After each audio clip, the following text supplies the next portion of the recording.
हाँ जी, तो कल हमारा पेपर है सोशल साइंस का और हम बहुत ज्यादा एक्साइटेड हैं क्योंकि हमारी प्रिपरेशन बहुत तगड़ी हो रखी है। बट उस प्रिपरेशन को नेक्स्ट लेवल लेके जाने के लिए पेपर के अंदर क्या क्या करना है, पेपर को प्रेजेंट कैसे करना है, जो क्वेश्चन नहीं आता हमको पढ़ना, जो समझ में नहीं आ रहा, जो याद नहीं आ रहा, उसको कैसे अटेम्प्ट करना है ताकि हमारा जो पेपर है वो पूरा अटेम्प्टेड दिखे, एक भी सवाल अनअटेम्प्टेड नहीं छूटना चाहिए। क्योंकि सोशल साइंस में आपको बता दूं ऐसा सब्जेक्ट है जिसमें कोई लॉजिक नहीं है, जिसमें ऐसा नहीं कि आपने साइंस के अंदर मान लो कोई न्यूमेरिकल कर रहे हो, आपने भैया फॉर्मूला डाला v इक्वल्स टू IR, वो थोड़ा बहुत गलत हो गया तो आपके नंबर कम मिल जाएंगे। अब मैथ्स के अंदर क्या हो सकता है कि मैथ्स में आप सर्कल्स कर रहे हो, आपने ट्रायंगल्स किया, आपने कुछ गलत फॉर्मूला लगा दिया, कुछ गलत ऐसे की जगह एस कुछ भी लिख दिया, आपके नंबर कट जाएंगे। सोशल साइंस में ऐसा नहीं होता, अगर आपने कोई आंसर आसपास का भी लिखा तो आप लोगों को उसमें मार्क्स मिलेंगे क्योंकि सारी चीजें जनरलाइज्ड है। अब अगर कोई तुमसे पूछे डेवलपमेंट क्या है तो तुम्हारी किताब में जो 4 पॉइंट्स लिखे थे वो तो है ही है, बट अगर तुम लोगों को 4 पॉइंट्स नहीं याद आ रहे हैं तो कुछ तो पता है ना डेवलपमेंट के बारे में, वो लिख के आ सकते हो। अब उसकी टेक्निक क्या होता है बताता हूं। अब सबसे पहले बताता हूं कि मैंने ये क्यों लिखा हुआ है। ये इसलिए लिखा हुआ है क्योंकि अनअटेम्प्टेड छोड़ देना क्वेश्चन को से आपको पक्के 0 नंबर मिलेंगे, बट अटेम्प्ट कर लेने से हाई चांसेस आर कि अगर वो क्वेश्चन 5 मार्क्स का है, 3 मार्क्स का, तो जो मैं टेक्निक आपको बता रहा हूं उससे आपके 2 मार्क्स बनेंगे। और अगर वो क्वेश्चन 2 मार्क्स का, 1 मार्क्स का और छोटा है तो आधा नंबर बनेगा। अब ये नंबर क्यों छोड़े हम, किस ईगो में छोड़ना है हमको कि अरे नहीं आता तो जितना दिख रहा है जितना अटेम्प्ट कर सकते हो उतना सारा अटेम्प्ट करेंगे, ठीक है। चलो अब सबसे पहले मैं आप लोगों को प्रेजेंटेशन के लिए कुछ टिप्स दे देता हूं फटाफट, जो हम सोशल साइंस में हर साल फॉलो करते हैं और जिससे पक्के पक्के नंबर बनते हैं सबके। अब ये आपका, वैसे तो ये आपके पेपर की कॉपी जो होती है वो आपकी इस प्रकार की होती है, थोड़ी रेक्टेंगुलर फॉर्म में होती है। अब इस रेक्टेंगुलर फॉर्म के अंदर आपको बस इतना ध्यान रखना, जो आप अभी तक इतने पेपर दे चुके हो, बट सोशल साइंस के अंदर आपको कुछ चीजें और ध्यान रखनी है। साइंस में क्या होता है कि आप साइंस में चीजों को लंबा कर देते हो, छोटा कर देते हो, आपके न्यूमेरिकल्स आते हैं तो आपको पेपर थोड़ा ऑलरेडी खाली खाली दिखता है। सोशल साइंस आपका पेपर भरा भरा दिखेगा क्योंकि कहीं भी गैप्स नहीं आएंगी, ठीक है। तो उस चीज को हमको एक्सटेंड करने के लिए क्या करना है, देखो everything is all about psychology. जो आपका पेपर चेक कर रहा है उसको भी पूरा सोशल साइंस नहीं आता है, उसको बस आप जो पॉइंट्स वो ढूंढ रहा है ना। मैं हमेशा एक चीज बोलता हूं कि बोर्ड के अंदर कोई भी आंसर चेक नहीं कर रहा है, बोर्ड के अंदर हर कोई आपका आंसर ढूंढ रहा है। आपके आंसर के अंदर कुछ शब्द उसको ढूंढना है, उतने अगर उसको मिल गए तो वो पूरा आंसर रीड करेगा ही नहीं, क्योंकि उसके पास फुर्सत नहीं, उसका इतना ढेर पड़ा हुआ है किताबों का, इतना ढेर पड़ा हुआ है बुक्स का जो चेक करनी है उसको, ठीक है। चलो अब करना कैसे, आपने सबसे पहले फॉर एग्जांपल सबसे पहले आपको लिखना है सेक्शन, जो आप सेक्शन अटेम्प्ट कर रहे हो। प्रेफरेबली ट्राई करना कि एक सेक्शन अगर उठा रहे हो तो सारा एक साथ करो। अगर आपको लगता है कि नहीं यार मैं लेंदी पोर्शन ज्यादा, क्योंकि कई बार क्या होता है ना, हम जब सेक्शन ए से स्टार्ट करते हैं जहां पर छोटे क्वेश्चंस होते हैं, या चलो एमसीक्यू छोड़ दो, अगर छोटे क्वेश्चंस की बात करो तो हम छोटे क्वेश्चंस को स्टार्टिंग में बहुत लंबा खींचते हैं। हमको लगता है कि यार भर भर के लिखेंगे, सुंदर लिखेंगे, उसके चक्कर में लास्ट में मार्क्स हमारे पास में नहीं बचता, लास्ट में टाइम नहीं बचता है। तो इसकी वजह अगर ये आपकी मेंटालिटी है तो आप लास्ट वाले क्वेश्चंस, लास्ट वाले सेक्शन पहले कर लो। उससे होगा क्या कि आप जब लेंदी लिखोगे ना और जब अल्टीमेटली टाइम कम बचेगा तो जो सेक्शन बी, जो छोटे क्वेश्चंस होंगे ना, उनमें आप खुद से ही कम टाइम लगाओगे, तब भी आपको नंबर तो मिल जाएंगे, बट वो जो शुरू में एक्स्ट्रा टाइम एफर्ट लगाता है ना वो आपका बच जाएगा, ठीक है। आपने डाल दिया सेक्शन का नाम, फॉर एग्जांपल मैं डाल रहा हूं लेट्स से सेक्शन बी, है ना, और मुझे पता है अगर मान लो कि सेक्शन बी 2 मार्क्स का है तो मैं इसके नीचे डालूंगा 2 मार्क्स। अब मैं यहां पर लिखूंगा क्वेश्चन। अब इसके आगे भी ये चीज मेरे टीचर्स ने मुझे सिखाई थी, इतनी नेक्स्ट लेवल चीज है कि आपका जो कॉपी चेक करने वाला बंदा ना उसके चेहरे पे स्माइल आ जाएगी। आपने क्वेश्चन लिखा क्वेश्चन 1, इसके आगे पूरी लाइन जो आप खाली छोड़ोगे ना वहां पर ब्रैकेट में लिख दो 2 मार्क्स, कि ये जो क्वेश्चन आप अटेम्प्ट करने वाले हो ये 2 मार्क्स का है। आगे चल के जब आप 3 4 5 क्वेश्चंस करोगे ना तो उस जब क्वेश्चन के आगे लिखा रहेगा ना कितने मार्क्स का, तो कभी भी वो गलती का स्कोप छूट जाएगा। कई बार क्या होता है कि जो चेक करने वाला व्यक्ति, उससे भी गलती हो सकती है, उसने आपके 5 मार्क्स के क्वेश्चन को 3 मार्क्स का समझा और आपका पूरे मार्क्स आने वाले थे और उसने आपको 3 दिए, तो उसको तो लगा उसने पूरे दे दिए, बट आपका क्वेश्चन 5 मार्क्स का था। वैसे तो रीचेक होती है कॉपी, बट फिर भी गलती तो हो सकती है, उस गलती का स्कोप यहां पर खत्म कर दो और जो चेक करने वाला उसके लिए जितनी सहूलियत आप पैदा कर सकते हो उतनी करो, ठीक है। ये लिख दिया, फिर आपने लिखा आंसर 1, यहां पर पूरा आंसर स्टार्ट किया।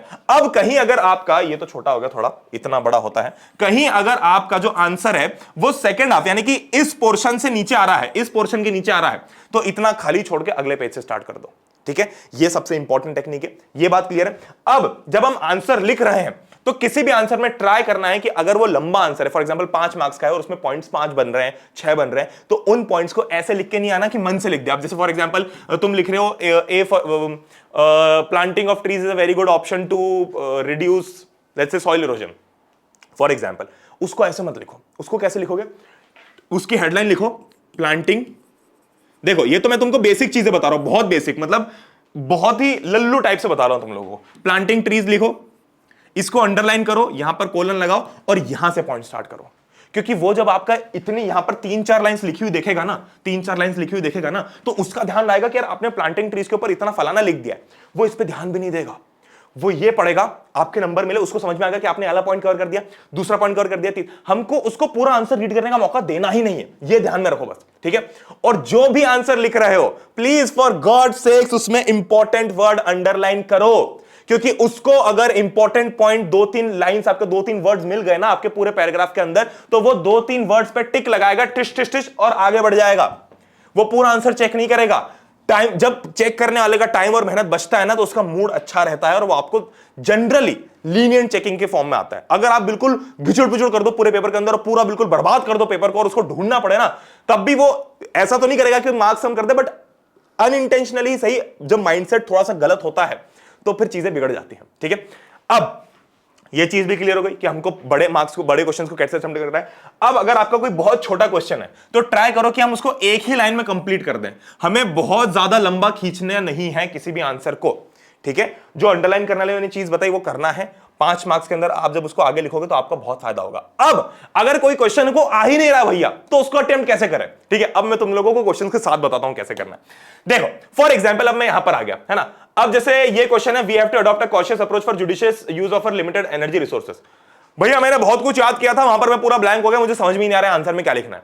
कुछ मत सोचो, बिना टेंशन के। अब अगर ये और में आ रहा है तब तो छोड़ दो, अगर आपका इसका ऑप्शन आता है तो। नहीं आ रहा है अगर और में, और आपको इसका ऑप्शन भी नहीं आता है, तो दोनों में से ये देखो कि कंपेयर करो कि वो जो एक क्वेश्चन ऐसा हो एटलीस्ट जिसमें आपको एक वर्ड का मतलब पता हो, ठीक है। आप अगर उसके अंदर एक वर्ड या 2 वर्ड या 3 वर्ड पकड़ पाओ ना जिनके आपको मतलब पता है, तो आपका आंसर वही बन जाएगा। कैसे? जैसे फॉर एग्जांपल, मुझे इस पूरे वर्ड में लिमिटेड एनर्जी रिसोर्सेज समझ में आ रहा है कि अच्छा लिमिटेड एनर्जी रिसोर्सेज की बात हो रही है। उसने बोला है कि we have to adopt a cautious approach for the judicious use. Judicious मतलब कि ठीक ठाक तरीके से यूज करना है। अब जो आंसर मैंने याद किया था, ये जो भैया आपने पीवाईक्यूज दी थी इतने शानदार जिसमें क्वेश्चंस थे, उसके अंदर मुझे 3 पॉइंट्स याद ही नहीं आ रहे वहां पर। तो कुछ मत करो, थोड़ा बहुत पता है ना कि लिमिटेड एनर्जी रिसोर्सेज अगर नहीं यूज करेंगे तो क्या होगा, वो लिखो। एक पॉइंट उसका लिखो, दूसरा पॉइंट उसका लिखो, खुद से आंसर फ्रेम करके डाल दो, ठीक है। क्योंकि वहां पर ना उनको नहीं पता कि प्रणय भैया ने क्या 3 आंसर दिए हैं, उनको तो जो उनके शब्द चाहिए वो मिल जाने चाहिए। अगर आपने 5 पॉइंट्स लिखे, तो ये 3 तो सफिशिएंट है। अगर आपने 5 पॉइंट्स लिखे, उसमें उसके 2 ही पॉइंट सेटिस्फाई हुए, तो 2 मार्क्स देगा आपको, ठीक है। अब चलो ये तो बात होगी इस टाइप के क्वेश्चंस की जो हमको थोड़े बहुत फिर भी समझ में आता है। अगर कहीं ऐसा क्वेश्चन है जो बिल्कुल नहीं आ रहा, बिल्कुल ही लॉजिकल और प्रैक्टिकल क्वेश्चन है, जैसे फॉर एग्जाम्पल मैं हिस्ट्री का कोई क्वेश्चन खोल के देता हूं आपको। जैसे फॉर एग्जाम्पल हम नेशनलिज्म इंडिया की तरफ जाते हैं, है ना। ये सारी बाय द वे जितनी भी पीडीएफ है, जितनी भी पीवाईक्यूज हैं, ये ऐसे क्वेश्चन है जिसमें आपके सीनियर ने जब भी अटेम्प्ट करके गए थे ना, तो मुझे यही बोला था कि भैया 90% क्वेश्चन तो एज इट इज चेप दिए गए। मतलब आपके पास पेपर आ गया था, क्या हुआ था, क्या आपने टूटका, क्या हमको समझ में नहीं आया, ठीक है। चलो अब ये इसके अंदर मैं सबसे नीचे आया था, है ना। फॉर एग्जाम्पल थोड़ा ऐसा देखते हैं कि देखो, describe the non cooperation movement in country side, ठीक है।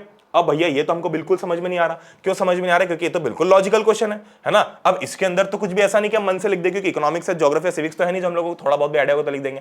वो बोल रहे हैं non cooperation movement in country side, इसके बारे में क्या लिखें? अब देखो यहां पर ध्यान से सुनना, तुम्हें इसमें से पहले तो वर्ड पकड़ो कि कौन सा थोड़ा बहुत आता है ना। क्या हमको नॉन कोऑपरेशन मूवमेंट के बारे में थोड़ा बहुत पता है? क्या थोड़ा बहुत पता है? क्या इतना पता है कि non cooperation movement Gandhi ji ने स्टार्ट किया था, यह पता है? क्या हमको ईयर पता है? देखो ईयर तो चलो बहुत वाइल्ड चीज बोल दी मैंने, अगर आप लोगों को याद हो तो बहुत अच्छी बात है। क्या ये पता है कि गांधी जी ने स्टार्ट किया था? ठीक है। नॉन कोऑपरेशन मूवमेंट, नाम से कुछ समझ में आ रहा है कि कोऑपरेट नहीं करना है, ठीक है। किसके खिलाफ हुआ था ये तो पता है ना, कि अगर इंडिया के अंदर कुछ हो रहा है, इतना बेसिक तो पता होगा कि अंग्रेजों के खिलाफ हो रहा है। तो अब एक कंट्री साइड भूल जाओ। अब क्या लिखोगे? Non cooperation movement was a very important for the nation. 5 points लिखो। पहला point, it was started by Mahatma Gandhi, ठीक है। दूसरा पॉइंट इसके अंदर लिखो कि non cooperation movement was against the Britishers who were always trying to pressurize Indians। Basic point से भैया ये क्या बता रहे हो? पर मेरी जान, ये जब आप लिखोगे ना, तो जो चेक करने वाला है ना, वो आपको 0 पे नहीं छोड़ सकता, 0 पे कतई नहीं छोड़ सकता। क्योंकि कोई इसके अंदर ये नहीं है ना कि ए से लेके बी तक जाना है। कोई ऐसा नहीं है कि आपका न्यूमेरिकल में answer v equals to -3.5 centimetre आएगा तो ही सही है, प्लस भी आएगा तो भी गलत है। यहां पर तो वो चीज है ही नहीं। आपको थोड़ा बहुत आसपास भी अगर पता है, एक वर्ड आपने पकड़ लिया ना मेरी जान, तो आपके 0 की बजाय 1, 2, 3 नंबर बनेंगे। और जब आप लिखना चालू करोगे ना, ट्रस्ट में आपको बहुत सारी चीजें आएंगी। अब ये क्वेश्चन तुम ना लास्ट के लिए छोड़ दो, जो क्वेश्चन नहीं आता। अब लास्ट में टाइम बचा है 10, देखो टाइम नहीं बचा तब तो कोई दिक्कत ही नहीं, तब तो छोड़ना ही पड़ेगा। अगर टाइम बच गया, 10 मिनट अगर बचे हैं, पता है ये क्वेश्चन समझ में नहीं आ रहा, अंग्रेजों के खिलाफ है, पूरी खुन्नस निकाल दो अंग्रेजों के खिलाफ। लिखते जाओ लिखते जाओ लिखते जाओ कि अंग्रेजों ने ऐसा किया वैसा किया, हमने बहुत सारे मूवमेंट्स लाए, फाइनली हमको आजादी मिली, उसके लिए एक बहुत important role non cooperation movement का था। अब उसमें तुमने कंट्री साइड के बारे में तो कुछ डिस्कस नहीं किया, कोई बात नहीं, ठीक है। अगर नाम से समझ आ रहा है कि कंट्री साइड मतलब क्या होता है, कंट्री साइड मतलब क्या होता है, बाहरी इलाके होते हैं वो। अब बाहरी इलाकों में क्या क्या हो सकता था नॉन कोऑपरेशन के लिए कि यार उनके खेतीबाड़ी, देखो सब जगह खेतीबाड़ी होती है तो खेतीबाड़ी में नुकसान है, टैक्स कम कर दो, नौकरियां छोड़ दी, सब नहीं, जो तुमको बेसिक चीजें पता है सब लिखना चालू कर दो। ठीक है, आंसर बिल्कुल एप्रोप्रिएट नहीं हो चलेगा, बट थोड़ा आसपास का भी रहा ना, अगर थोड़ा सा इतना सा भी आसपास का रहा तो 0 मार्क्स तो नहीं मिलेंगे। ठीक है, अब इसी के एग्जाम्पल के हिसाब से अगर मैं तुम लोगों को और कोई क्वेश्चन बताऊं कि भैया ये तो एक एग्जाम्पल बताया आपने, और कुछ भी बताओ हमको समझ में आने के लिए। ये देखो, Congress was reluctant to include the demands of industrial workers in programme of its struggle. अब ये तो पता है कि भैया इंडस्ट्रियल वर्कर्स की वो डिमांड नहीं रख, कांग्रेस रिलेक्टेंट था, है ना, नहीं समझ में आ रहा। ठीक है, कांग्रेस पता है क्या है, ये पता है। अब एक पॉइंट ये बन गया, Congress was a very important party during the freedom struggle of India, एक पॉइंट बन गया। अब इसका कोई लॉजिक, इसका इससे कोई रिलेशन नहीं है, बट जब आप ऐसे एक 5-6 पॉइंट बना के उस आंसर को भर दोगे ना तो 0 मार्क्स आपको कोई नहीं देगा। ठीक है, थोड़ा आसपास का आंसर होना चाहिए बस। इंडस्ट्रियल वर्कर, अब इंडस्ट्रियल वर्कर की बात चल रही तो यार मतलब वर्कर्स की हेल्प नहीं करना चाह रहे। अब क्यों कोई चाहेगा वर्कर्स की हेल्प नहीं करना, कि यार इससे उनका फायदा नहीं हो रहा होगा, ये लिख दो, थोड़ा बहुत आसपास का आंसर लिख दो, कोई पूछने नहीं आएगा तुमसे उसके बाद में। ठीक है, तो ये तरीका होता है कि हमको प्रेजेंट कैसे करना और जो नहीं आ रहा उसको कैसे करना है। ये वीडियो इतना तगड़ा है कि जब मैंने लास्ट ईयर भी इस टाइप का एक वीडियो बनाया था, बहुत सारे बच्चों ने बोला कि भैया हम ये टेक्निक अपना के आए और हमको पता नहीं कैसे नंबर आ गए। बहुत सारे बच्चे ऐसे होते कि भैया हम तो पेपर ही कम का अटेम्प्ट करके आए थे, ये चीजें तो हमने ऊपर नीचे डाल दी थी, हमको उससे भी ज्यादा नंबर आ गए।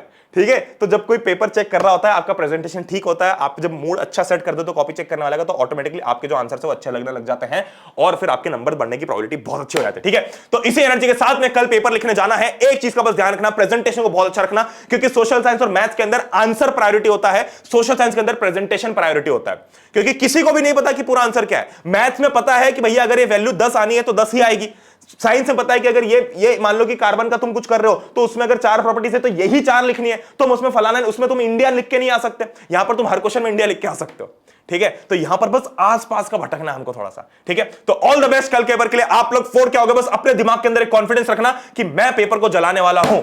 ठीक है, और सोशल साइंस में आपके सबसे ज्यादा नंबर बनेंगे। मेरे सोशल साइंस में जब मैं था तब मेरे टाइम पे सीजीपीए सिस्टम था, मेरे 10 में से 10 आए थे सोशल साइंस में। मैंने एक्सपेक्ट नहीं किया था क्योंकि मेरी तो बहुत ही फटती थी भाई इन सब सब्जेक्ट से, बट फिर भी अपन ने किया।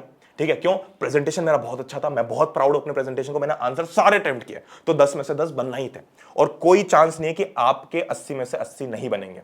ठीक है, that being said, all the very best for tomorrow's paper. हम लोग मिलते रहेंगे, तब तक के लिए good bye, take care, love you all. तुम लोग आग लगा दोगे। जय हिंद, वंदे मातरम।